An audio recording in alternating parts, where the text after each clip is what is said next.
Hello, everybody. Thank you for joining me again. I'm James Detroit, coming to you from a wonderful on the backside of a wonderful Thanksgiving weekend. I hope you've enjoyed it. I hope that you have been able to reflect and give thanks for all of the blessings that each and every one of us enjoy. First and foremost, we were born in America. Man, that's awesome. I want to welcome you to James Detroit. Current events, historical perspective, and I want to thank you for subscribing. And or if you're just watching us for the first time, please subscribe, share it with somebody else. A couple of things I want to get into. I'm going to try to be brief today. We are heading into a very important week, November 30th through the December 4th, the first full week here in December. And man, there's going to be some things that I think are going to be exciting for all of us. Exciting because I am a person that is seeking the truth. I'm trying to connect the dots. If you are a person that's tuning in, you probably have a similar passion. Let's talk about COVID. Current events from a historical perspective. This year's history as well as in the last decade. And then we'll go back 100 years. COVID. Is a SARS-CoV-2 pathogen a legitimate pathogen? Yes. You can look back through the library of videos I've already posted, and I have always respected it as being a legitimate pathogen, upper respiratory pathogen. The thing is that all of our health officials, we have politicized this in so many ways that we do not have an accurate count now. And the lockdowns and all of these restrictions that are placed on people, we are killing the most vulnerable among us. That is our financial fringe people on this globe. When the United Nations, and I hate quoting them, but when the United Nations and the World Health Organization are explaining that hundreds of millions of people will die this year because, not because of the virus, because of lockdowns and restrictions are made on travel and economic prosperity throughout the globe, we should take note. Yes, folks, there are children dying in Bali, not because of global climate change, not because of some sort of contamination, but because governments across the globe have wanted to exercise control at a greater extent than we have seen in our lifetimes. When I hear otherwise credible, intelligent individuals tell me that they've got COVID because people weren't wearing a mask, and yet more and more legitimate data is suggesting it does not matter if you wear a mask. And we continue to lie to ourselves and to our communities. Shame on all of us for believing those lies.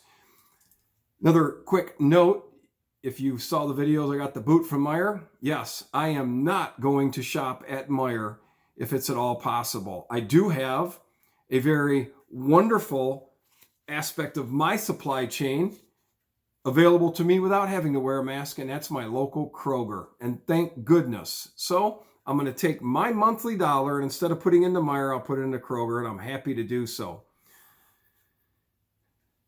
The COVID response and the partisanship on behalf of the media and the brainwashing and the mind manipulation that's taken place by consuming our thoughts, making people afraid to go outside.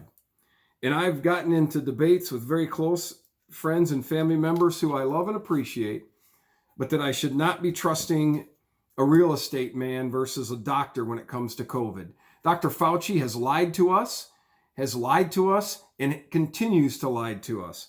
The fact that he would suggest that, all of a sudden he had an awakening in the middle of March, towards the end of March, when he got his marching orders from the powers that be above him, because prior to that, he was discounting SARS-CoV-2. He was discounting wearing masks, and it's all video evidence. All you have to do is go and watch it. And I have long had the stance, if masks actually do work against the flu pneumonia or any other upper respiratory virus, then shame on the medical community for not sharing this information 100 years ago. Oh, and by the way, 100 years ago, 675,000 Americans died from the Spanish flu, globally, millions. So what was the percentage, the case fatality rate from the Spanish flu in 1918, 1919, 1920, based on the population versus today? I've had good friends and family tell me that more people have died in the United States than ever in the history of our country from anything. Well, okay, not as a percentage of the population and not from SARS-CoV-2. I will tell you this, about 70 years ago, 1945 to 1965, it's called the baby boom for a reason. There were more people born every single day in the United States of America than ever before. You fast forward 70 years or thereabouts, you're going to have more people dying every day than at any other time because we have the largest segment of the population. And if this was really about the health of our citizens, why have we kept the liquor stores open and continued to sell cigarettes? Because it's not about the health of our citizenry. It is about control, and it's about maintaining a tax basis. Let's move on to the election. There are a lot of people, close friends and family, that have told me it's over.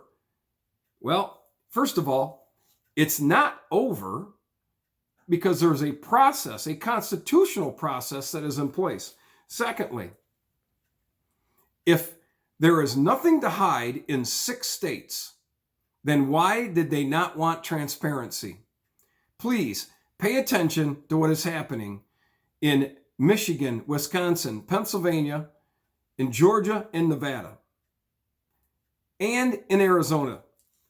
You would say, well, even in the 70 precincts of Wayne County, the highest questionable vote tally that did not add up was 34. Not enough to overturn the election. There is not just evidence of fraud. There's not just evidence of voter irregularities. There's not just evidence of discrepancies in their voting count. There are all of those things and some very strong suggestions, not the least of which was the Dominion representative speaking to Congress in January of this year, stating that there is a backdoor availability with this voting machine. That's a reason why Texas said, yeah, you know what, we can't count this after the fact. No. So then that leads us to, why would a state, and shame on anyone in authority for signing off on these machines, but why would a state, any of these states I just mentioned, that are really in question, why would they sign off on election machines that on its face value, on the surface, just looking right at you, their own representatives telling you, yeah, there's some backdoor capabilities and there are some things that are in question for sure. Why would those governors, why would those states sign off on the purchase of those things? I'm not telling you that there's bombshell evidence coming out this week. I am telling you that there is a process that needs to be followed. And for the 70 plus million Americans, and probably closer to 90 plus million Americans that voted for Donald Trump, we demand, we have a right, a constitutional right to a fair and transparent and legal voting process. Our founding fathers put into place some processes that are still needing to be completed. And I am praying that everyone who has a position of responsibility, they do the next right thing. And I also continue to pray for our president, and I hope you do too. I'll tell you what, the things that I am thankful for, my salvation in Christ, I am an American citizen, the health of my friends and family, the fact that we still do live in the greatest nation on the planet, we need to make sure that we are responsible to ensuring that our children and our grandchildren and theirs get a chance to experience the same thing. Let's do the next right thing. I am James Detroit, and for now, I'm out.